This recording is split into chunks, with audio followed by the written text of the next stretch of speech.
El ladrón no viene sino para hurtar y matar y destruir. Juan 10:10.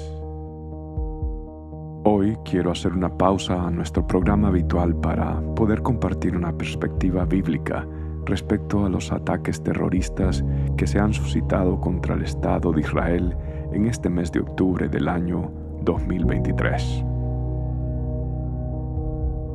Hamás es una organización terrorista islámica que gobierna con mano de hierro a más de 2 millones de personas en la franja de Gaza. Este 7 de octubre del año 2023, ellos lanzaron un ataque sin precedentes sobre el pueblo judío en el tiempo donde ellos celebraban la fiesta de tabernáculos, específicamente cuando celebraban el Simchat Torah, que significa regocijándose con la Torah. Perpetuaron un crimen en un día de Shabbat, en un día de descanso, que se convirtió en un día de espanto. La palabra Hamás en hebreo literalmente significa violencia. Esto es exactamente lo que hicieron cuando cometieron este asesinato masivo. Un genocidio de 1.300 personas hasta ahora y miles de heridos. En un acto inhumano se lanzaron a atacar a mujeres, niños y jóvenes que disfrutaban de un concierto al aire libre. Estos hombres se llevaron a niñas, violaron a jóvenes, mataron a ancianos y grabaron estos asesinatos con video para mandárselos a sus familiares mientras se reían de ellos. Qué difícil es olvidar las imágenes de todas estas personas inocentes que fueron violentamente asesinados o raptados. ¿Cómo olvidar a Noah, una joven quienes sus amigos describen como una muchacha muy pura e inocente, la cual fue llevada forzosamente en una motocicleta mientras rogaba por ayuda? ¿Cómo podemos olvidar los rostros del pequeño Ariel de 2 años y su hermanito Kefir de 9 meses, los cuales fueron violentamente raptados y llevados a la franja de Gaza?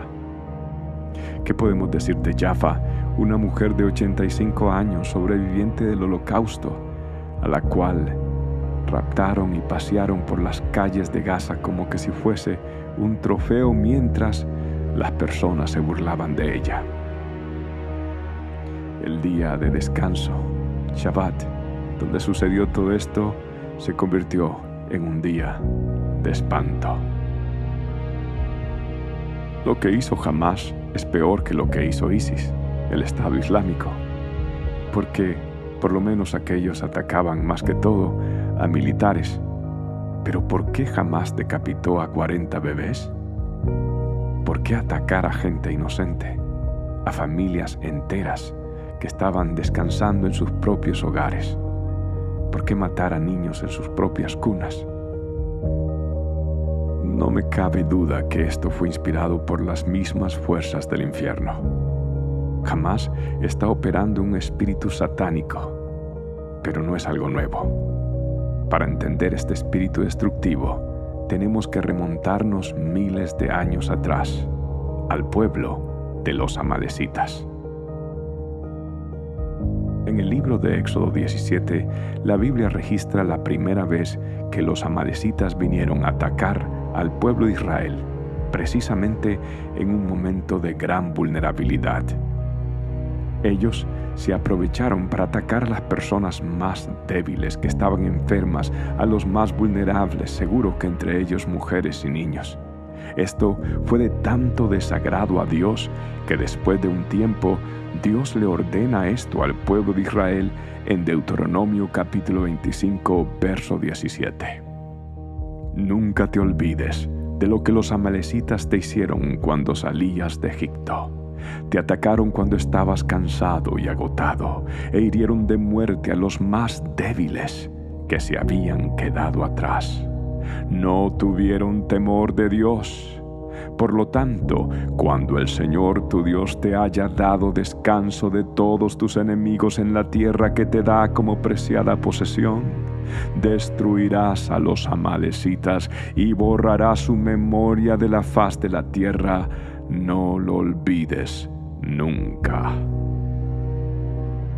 Es increíble pensar que después de miles de años, la historia se vuelve a repetir.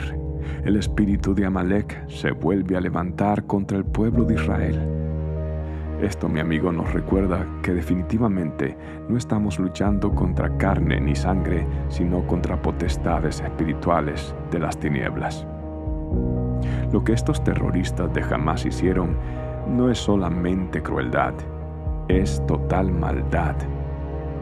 No es fuera de lo común que un soldado mate a otro que está en el ejército contrario. Pero, ¿por qué asesinar a casi 300 jóvenes que estaban en un concierto? ¿Pero por qué violar a las jóvenes enfrente de los cuerpos de sus amigos que yacían muertos? ¿Por qué celebraban, las agarraban del pelo y las llevaban cautivas? Esto es otro nivel de maldad. Estos terroristas entraron a vecindarios llamados kibbutz, los cuales son vecindarios de familias que deciden vivir juntas y compartir la vida juntas, y fueron puerta por puerta asesinando a familias enteras.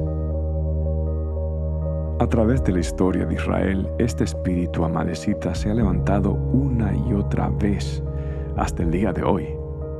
Es más, según el libro de Números capítulo 24, verso 20, la Biblia dice que este espíritu tendrá que ser destruido en el final de los tiempos. Es interesante que Balaán profetiza y dice en el verso 20, luego Balaán miró hacia el pueblo de Amalek y dio este mensaje: Amalek fue la más importante de las naciones, pero su destino es la destrucción.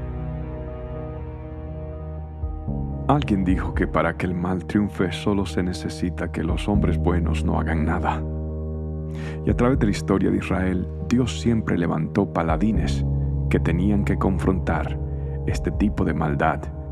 Es más, es interesante que en los tiempos del exilio también hubo un ataque a los judíos dirigidos por un hombre llamado Amán. ¿Y saben de dónde descendía Amán? Pues era descendiente de Agag, rey de los amalecitas. Este hombre quiso hacer un genocidio de los judíos esclavizados en Babilonia, pero se levantó una bella mujer con un gran corazón, la reina Esther. Sí, aquella mujer que cuando vio el peligro de genocidio clamó, ayunó e intercedió. No se quedó callada, no se cruzó los brazos. Te voy a decir algo, si nosotros nos quedamos callados, el espíritu de Amalek va a hablar fuertemente.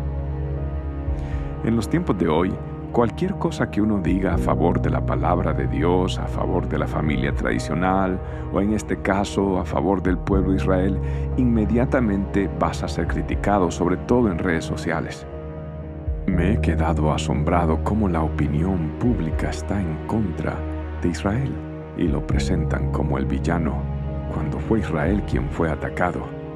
E incluso me asombra cómo creyentes están apoyando este acto terrorista. Resulta quizás hasta irónico que quienes defienden a Israel a veces son los palestinos más influyentes. Sí, como el presidente de El Salvador, Nayib Bukele, que recientemente dijo que lo mejor que le puede pasar a Palestina es que se deshagan de Hamás. Algo parecido dijo el famoso influencer Nas Daily, el cual acumula millones de personas que ven sus videos y comentarios.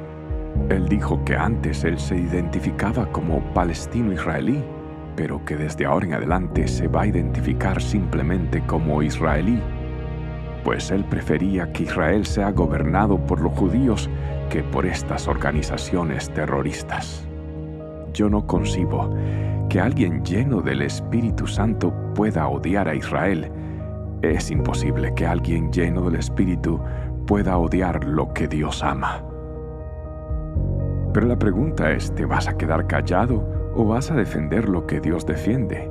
¿Vas a quedarte en silencio, tímido, y vas a dejar que los demás tomen un portavoz y digan los cuatro vientos todas las cosas que ellos promueven de destrucción?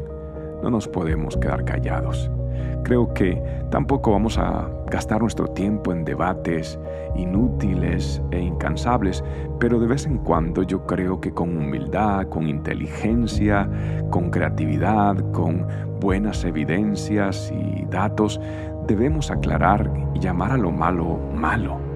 Y los que amamos a nuestro buen Dios, no nos podemos quedar callados. Ahora, el espíritu de Amalek tiene que ser confrontado.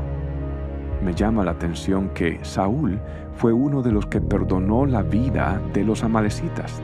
Dice la Biblia que él perdonó a Agag, rey de los amalecitas. Y ellos, en vez de agradecer, ¿sabe qué hicieron?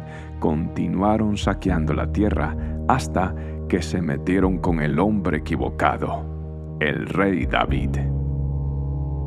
La Biblia dice que mientras David estaba en una campaña militar, estos amalecitas llegaron al campamento donde él estaba en una zona llamada Ziklag e hicieron lo siguiente. Lea conmigo 1 Samuel capítulo 30 del verso 1 al 4. Dice así: Cuando David y sus hombres llegaron a su casa en la ciudad de Ziklag, encontraron que los amalecitas habían asaltado el Negev y Ziklag. Habían destruido Ziklag y la habían quemado hasta reducir las cenizas. Verso 2 dice: se habían llevado a las mujeres y a los niños y a todos los demás, pero sin matar a nadie. Verso 3: cuando David y sus hombres vieron las ruinas y se dieron cuenta de lo que les había sucedido a sus familias, lloraron a más no poder. Es increíble que lo que sucedió hace miles de años está sucediendo frente a nuestros ojos hoy. Los terroristas, ¿a quién atacaron? A las mujeres y a los niños, a quienes se llevaron de rehenes, a los más vulnerables. ¿Dónde sucedió esto? En el desierto de Negev. ¿Dónde está la franja de Gaza? En el sureste del Negev. Es increíble. Cada vez, mi amigo, que se levante el espíritu satánico en una sociedad, siempre se enfocará en atacar a los más vulnerables, a las mujeres y a los niños. En el caso de Israel, lo han hecho hoy físicamente, pero en el caso típico de hoy, en los tiempos modernos, atacan sobre todo a los niños a través de diferentes formas. Hay un espíritu destructivo a través del aborto, a través de ideologías que tratan de pervertir las mentes y los corazones. El espíritu satánico siempre atacará a los más vulnerables. Ahora, ¿cuál fue la respuesta de David? Lo primero fue admitir el dolor. La Biblia dice que lloraron a más no poder, que ellos expresaron su dolor delante del Señor. En el verso 6 dice que David encontró sus fuerzas en el Señor, encontró consuelo en el Señor. Luego, el verso 7 dice que David volvió a clamar a Dios. En el verso 18 dice que David recuperó a los cautivos y todo lo que se había robado. Así que creo que este pasaje nos da un parámetro, un marco de cómo podemos estar orando y actuando en estos tiempos. Lo primero que tenemos que hacer es pedirle a Dios que despierte hambre dentro del pueblo de Israel de volver a Dios, de clamar a Dios, de buscar a Dios. Y por supuesto, nosotros los que creemos en Jesucristo debemos de pedir que ellos se rindan a los pies de Jesucristo. Debemos pedir por la salvación de sus vidas y sobre todo la salvación espiritual. Ahora, también creo que este verso, este pasaje bíblico nos invita a que oremos por rescate. No puedo imaginarme lo que están sintiendo estos niños pequeños, esas jovencitas que fueron raptadas, esos ancianos. No puedo imaginármelo. Si ellos los torturaron, los violaron enfrente de las cámaras, no puedo imaginarme lo que están haciendo cuando esas cámaras se apagan. Tenemos que orar por rescate y por restauración. En tercer lugar, después de la salvación, después del rescate, de la restauración, debemos orar por protección. Debemos de pedir para que Dios proteja a las fuerzas israelíes para que puedan llegar ahí y poder rescatar y eliminar a estas personas malvadas. Mire, esto está muy difícil porque debido a la arquitectura, ubicación, topografía de esa región, se anticipa que van a haber bastantes pérdidas de tanto uniformados como de personas civiles.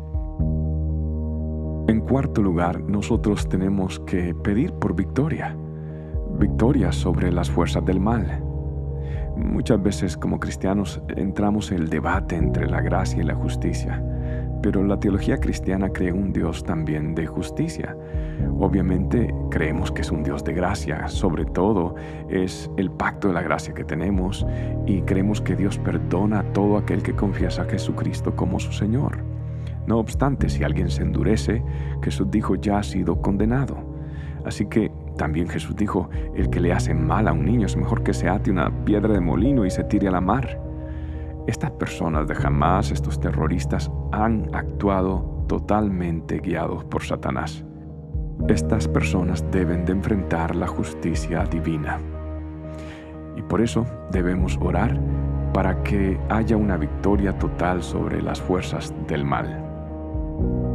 En resumen, estemos orando por el rescate, la restauración de los inocentes, por la protección de las tropas de los palestinos inocentes. Oremos por consuelo por las víctimas. Oremos sobre todo, y lo más importante, por la salvación de sus almas. Ahora bien, no solamente es cuestión de orar, es también hora de actuar. Yo sugiero e invito a los que puedan contribuir a organizaciones judeocristianas que están haciendo una gran labor. Por ejemplo, la fundación de mi amiga Deborah Luker se llama Fundación Hallel, H-A-L-E-L, y lo pueden encontrar en Facebook y sus redes sociales, o también una organización más grande todavía y de mucha reputación, One for Israel, oneforisrael.org. Quizás la organización que lleva trabajando mucho más tiempo en el pueblo de Israel es The International Fellowship of Christians and Jews. The International Fellowship of Christians and Jews. Y los puede buscar en su página ifcj.org. Nuevamente, su página es ifcj.org.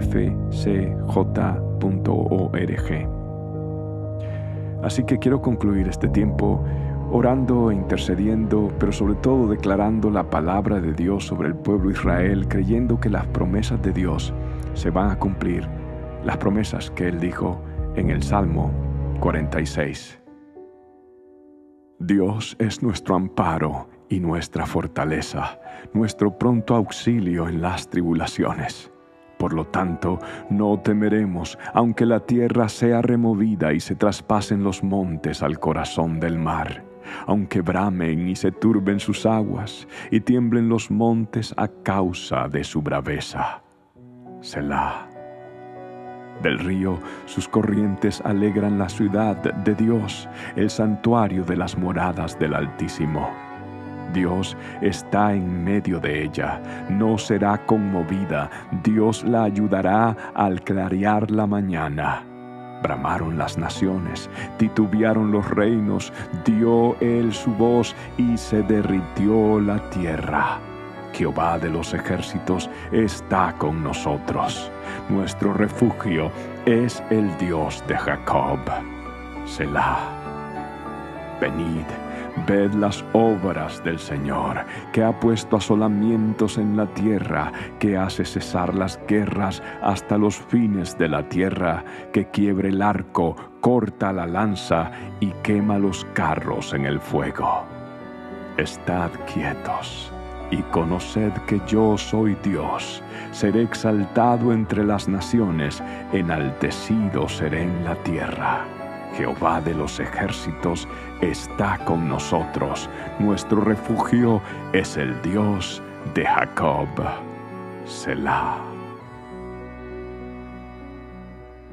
Muchas gracias por su sintonía el día de hoy. Si esto te es de bendición, compártelo con alguien más. Que Dios te bendiga, te dé su paz, su shalom, y que puedas estar quieto y descansar en Él. Selah.